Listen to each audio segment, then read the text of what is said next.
ورحمة الله تعالى وبركاته. وعليكم السلام ورحمة الله. نحمده ونصلي على رسوله الكريم. நடுவர்களே, எதிரணி தலைவர் அவருக்கு சாதகமா பேசுவாருன்னு பார்த்தா குறிப்பெல்லாம் எங்களுக்கு சாதகமா எடுத்து கொடுத்துட்டு போயிருக்கிறாரு. அல்லாஹ்வே குர்ஆன்ல சொல்லிட்டான், அல்லாஹுல்லதீ ஹலகக்கும் மின் துஅஃபின் சும்ம ஜஅல மின் பஅதி துஅஃபின் குவத்தன் அப்படின்னு நல்லா சொல்லிட்டான். அதாவது வாலிபத்தை ஒரு குழந்தை பிறக்கும் பொழுது லைஃபாக பலகீனமாக இருக்கிறது, அதற்கு பிறகு வாலிபம் அடையும் பொழுது அது குவத்தடைகிறது, சக்தி பெற்றதாக மாறுகிறது என்று அல்லாஹ் குர்ஆன்ல சொல்லிட்டான். சரி, வாலிபர்கள் வீரியம் இருக்கிறவர்கள் தான். ஆனால் அந்த வீரியத்தை எவ்வாறு செயல்படுத்த வேண்டும் என்ற அறிவு யாரிடத்தில் இருக்கிறது? நாயகம் ஸல்லல்லாஹு அலைஹி வஸல்லம் எல்லா விதமான விஷயங்களுக்கும் சஹாபாக்களை, வாலிப சஹாபாக்களை முற்படுத்தினார்களே, அந்த நாயகம் ஸல்லல்லாஹு அலைஹி வஸல்லம் அந்த சமயத்திலே வாலிபராக இருந்தார்களா, முதியவராக இருந்தார்களா? அப்பொழுது ஒரு ஆற்றலை எவ்வாறு அதை செயல்படுத்த வேண்டும்? நடுவர்களே, ஆற்றலை பொறுத்தவரை அது நிலையான ஒரு பொருள். அந்த ஆற்றல் தப்புக்கும் யூஸ் பண்ண முடியும், சரியான விஷயத்துக்கும் யூஸ் பண்ண முடியும். அந்த ஆற்றல் தவறான விஷயத்திற்கு யூஸ் பண்ணப்பட்டால், பயன்படுத்தப்பட்டால் எந்த அளவு மிகப்பெரிய விளைவை, பாதிப்பை ஏற்படுத்தும் என்பதை அவர் தெரிந்து கொள்ள வேண்டும். அப்ப அந்த ஆற்றல் சரியான முறையிலே பயன்படுத்த வேண்டும் என்று சொன்னால் அது 2% அதற்கு முதிர் இருந்தாலே போதும்.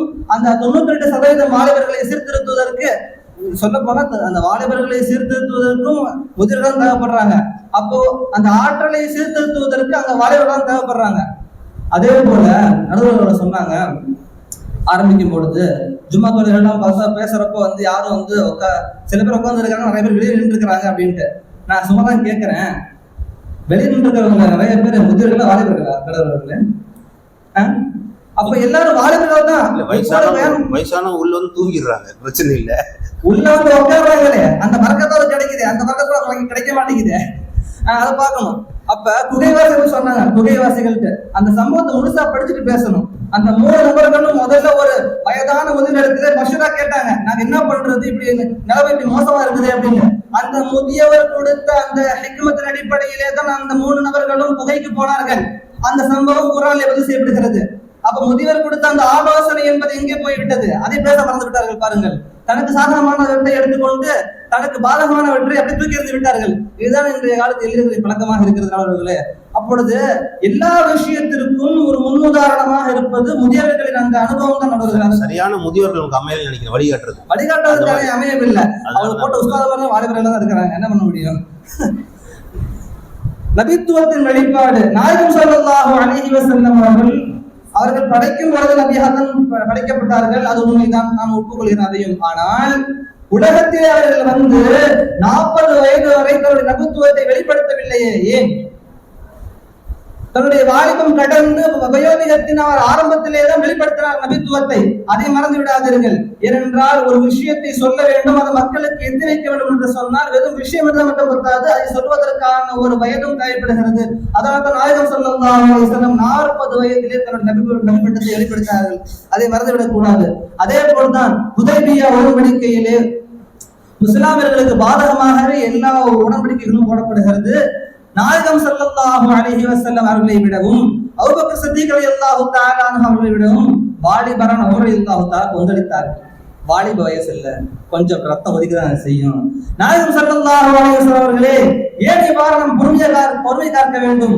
ஹக்கு நம்மகிட்ட தான் இருக்குது, போராடுவோம், ஜெயிப்போம், இப்பயே சொல்லுங்க, அப்படியே சண்டை போடுறோம் அப்படின்னாங்க.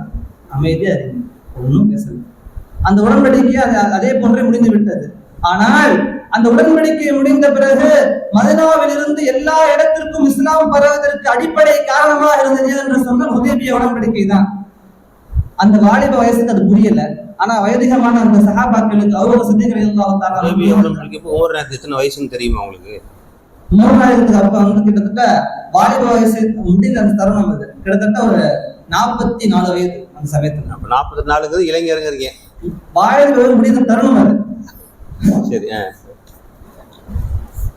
சரி, அதாவது நம்ம நல்லா புரிஞ்சுக்கணும். இந்த காலத்துல நிறைய உலகங்கள் நிறைய தலைப்புகள்ல பேசுறாங்க. முதல்ல ஒரு எல்லை வராதீங்க, எது இளைஞர் எது முதியவர். 40 வயது ஒரு வாலிபருடைய எல்லை, அதற்கு பிறகு வயது எல்லை. இப்பதான் 44.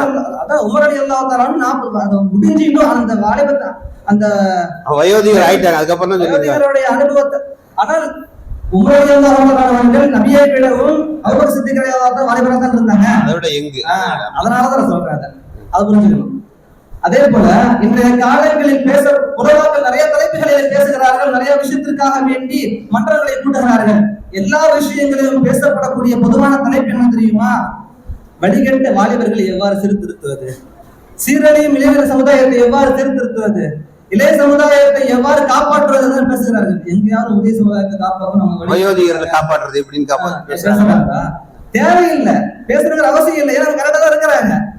எவர் தன்னை சீர்திருத்திக் கொள்கிறார்களோ அவர்களால் சமுதாயத்தை சீர்திருத்திக் கொள்ள முடியும்.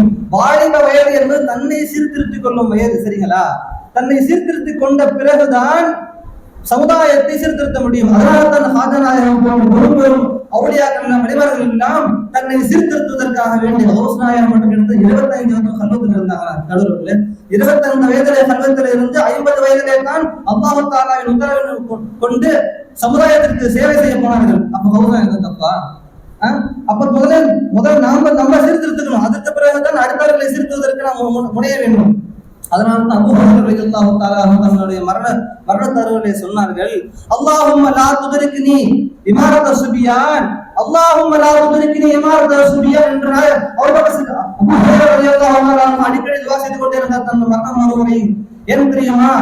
ஏனென்றால் இளைய சமுதாயம் எவ்வாறு இந்த ஆட்சியை கொண்டு வரும் என்று தெரியவில்லை என்று சொல்லி அவ்வாறு செய்தார்கள். அதுவரை முஆவியா ரலியல்லாஹு தஆலா ஆட்சி நடந்தது. அவர் அபூ ஹுரைரா ரலியல்லாஹு தஆலா அவர்கள் மரணிக்கிறார்கள். அடுத்த நாள் முஆவியா ரலியல்லாஹு மரணிக்கிறாங்க, யஸீத் ஆட்சிக்கு வராரு. அப்பொழுது அபூ ஹுரைரா ரலியல்லாஹு தஆலா அவருக்கு தெரிந்ததை விட அவருக்கு தெரிந்து விட்டது. அதே போன்று நீங்க வயோதிகர்கள் பரவாயில்லைன்னு வச்சுக்கோங்க, இந்த எந்த விதமான ஒரு வெற்றியும் உங்களுக்கு ஏற்படாது. அதனாலதான் மஹமூது கஸ்னவி அவர்கள் இந்தியாவிற்கு போர் எடுத்தார்கள். கிட்டத்தட்ட 17 அவர் ஒரு இளைஞர் தான் நடுவர்களே. மஹமூது கஸ்னவி ஒரு இளைஞர். இங்க புரியுற மாதிரி சொல்லணும்னா கஜினி முகமதுன்னு சொல்லுவாங்க. மஹமூது கஸ்னவி அப்படிங்கிற ஒரு இளைஞர் இந்தியாவிற்கு 17 முறை போர் தொடுத்தார்கள். எல்லா போரும் தோல்வி. என்ன பண்றதுன்னு தெரியல. அபுல் ஹசன் ஃபிர்கானி ரஹ்மத்துல்லாஹி அவர்களிடத்திலே போய் சென்றார்கள். அவர்களிடத்தில் துஆவை வாங்கிக் கொண்டு அவர்கள் வைத்திருந்த போர்வையை பரக்கத்திற்காக வாங்கிக் கொண்டு வந்தார்கள். 18வது முறை இந்தியாவை போர் தொடுக்கிறார்கள், வெற்றி பெறுகிறது இந்தியா.